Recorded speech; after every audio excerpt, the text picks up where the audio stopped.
Dans sa maison de retraite, cette résidente se prépare à une consultation de télémédecine avec son généraliste. Bonjour Madame Jana. La tension et les constantes ont été prises par l'infirmière, mais le stéthoscope, lui, est connecté à la maison médicale, distante de plusieurs kilomètres, pour un examen du cœur en direct. On entend très bien le mot de cœur. Je trouve ça merveilleux. Ça peut aider quand on n'a pas besoin de se déplacer. Et puis ça nous aide bien, notamment au niveau de la pharmacie. Voilà, c'est vrai qu'on peut avoir une prescription tout de suite, on peut avoir un diagnostic tout de suite. Dans cette région, au cœur de la France rurale, les médecins sont de moins en moins nombreux dans les villages comme Guyon. Rendez-vous à la maison de santé. L'un des 3 médecins sera parti à la fin de l'année. Avec 500 patients absorbés, la télémédecine peut être utile. Ce patient a une lésion à la jambe.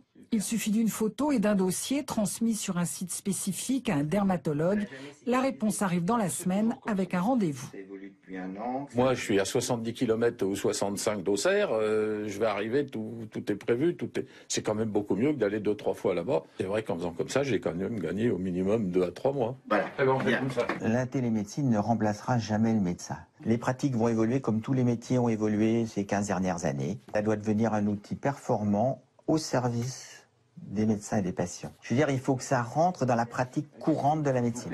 Il y a eu plus de 300 expérimentations, mais les échecs ont été nombreux, faute de financement et de personnel. Les praticiens de la maison de santé espèrent bien que les mesures financières annoncées aujourd'hui vont faire enfin décoller la télémédecine. Elle représente moins de 1% des actes médicaux.